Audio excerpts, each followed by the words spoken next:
Thank you very much, Madam Speaker. So today we're debating motion M62, a motion that focuses on the human rights abuses and genocide being carried out against Uyghurs and other Turkic Muslims by the government of the People's Republic of China.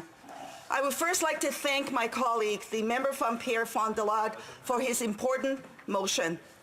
All parliamentarians must stand firm in defense of fundamental human rights and condemn such gross violations wherever they occur around the globe.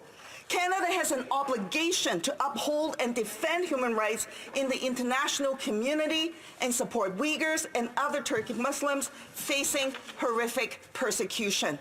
I want to send a clear message that New Democrats support this motion and stand in solidarity in their fight for human rights. The Subcommittee on International Human Rights of the Standing Committee on Foreign Affairs and International Development has studied the human rights situation of the Uyghurs. The subcommittee heard witness testimony documenting the mounting evidence of human rights abuses, including mass arbitrary detention, separation of children from their parents, forced sterilization, forced labor, torture, and other atrocities. It was the subcommittee's conclusion that this organized and systematic persecution, including the largest mass detention of a minority since the Holocaust, constitutes a genocide as per the Genocide Convention. Back in 2018, the Subcommittee on the International Human Rights stated, and I quote, "If the international community does not condemn the human rights abuses in Xinjiang province by the government of China, a precedent will be set, and these methods will be adopted by other regimes. Complacency is entrenched by a lack of access to Xinjiang, by the lack of free press, and through the silencing and harassment of Uyghurs living abroad."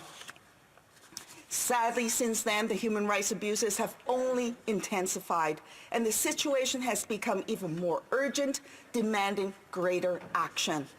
New Democrats pushed the Canadian Parliament to recognize the treatment of Uyghurs as genocide and have called on the government to use every tool at its disposal to help end these abuses. On February 2nd, 2021, the House unanimously recognized the actions of the Chinese government against Uyghurs and other Turkic Muslims as genocide, despite the Prime Minister and members of Cabinet abstaining from the vote. Recognizing and fully condemning this genocide was a critical first step. But Canada can and must do more to take a stand against the horrific human rights abuses. M62 recognizes that Uyghurs and other Turkic Muslims who have fled to third countries face intimidation to return to China, where they face serious risks of detention and other atrocities. The motion also recognizes that many third countries face continued diplomatic and economic pressure from China to detain and deport Uyghurs and other Turkic Muslims, meaning that even in other countries, they are not safe. Importantly, in light of this grave situation, the motion calls on the Canadian government to urgently leverage IRCC's Refugee and Humanitarian Resettlement Program to expedite the entry of 10,000 Uyghurs and other Turkic Muslims in need of protection. Urgent action is needed. The NDP fully supports motion M62. However, I will be introducing an amendment to ensure that Uyghurs are admitted to Canada via a special immigration measure.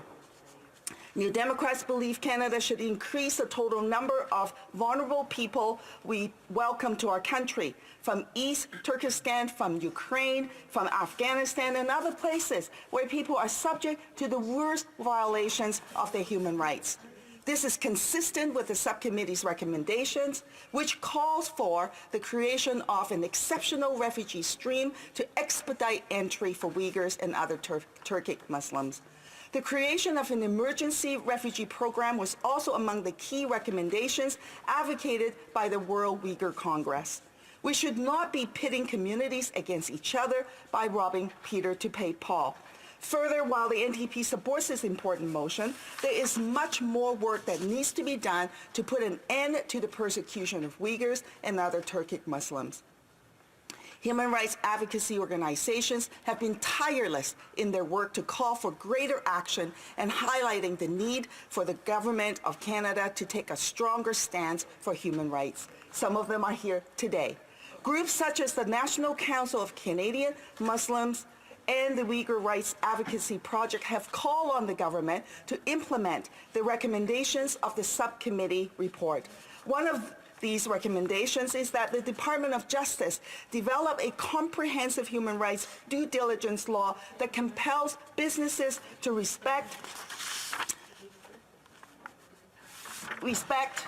the most current international human rights standard across their global operations and supply chains and be held accountable for harms caused in relation to their operations. Alarmingly, global supply chains are tainted with forced labor. Consequently, advocates have called on the government to strengthen trade restrictions to prohibit the importation of goods manufactured in the Uyghur region. Products sold in Canadian supermarkets and stores are being made by Uyghur forced labor.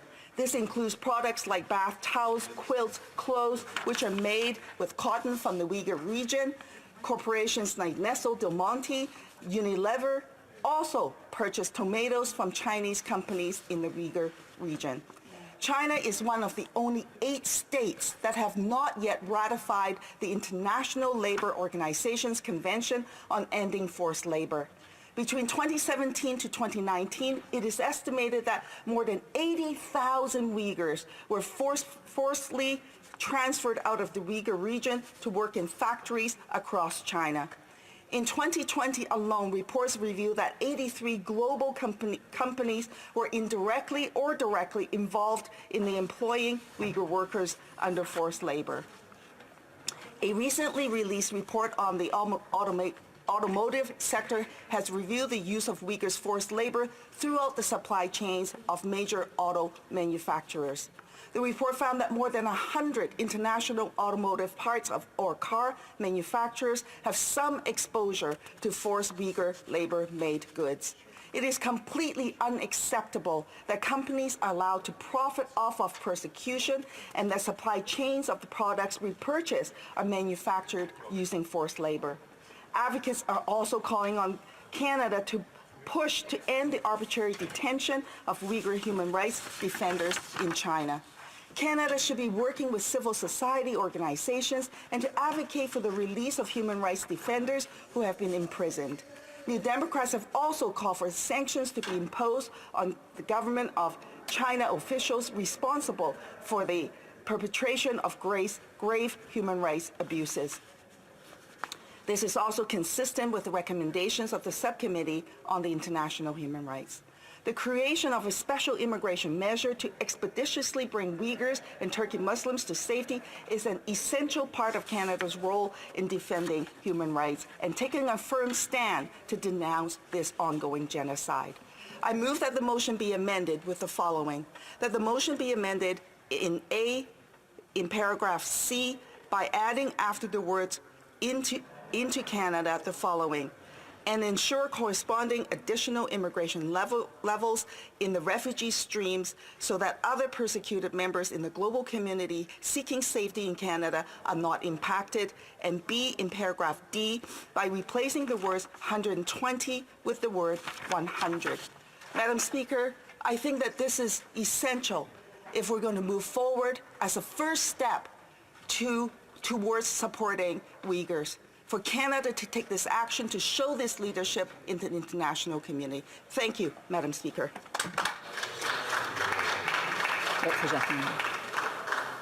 It is my duty to inform honourable members that pursuant to Standing Order 93.3, no amendments may be proposed to a private member's motion or to the motion for a second reading for a private member's bill unless the sponsor of the item indicates his or her consent.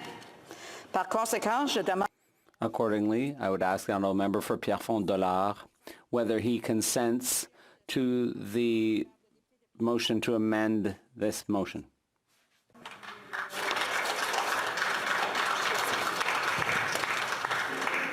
Ms. Kwan, seconded by Ms. Blaney, moves the following amendment: that the motion be amended, A, in paragraph C, by adding after the words "into Canada" the following, and ensure corresponding additional immigration levels in the refugee stream so that other persecuted members in the global community seeking safety in Canada are not impacted. And B, in paragraph D, by replacing the word 120 with the word 100. The amendment is in order. Resuming debate.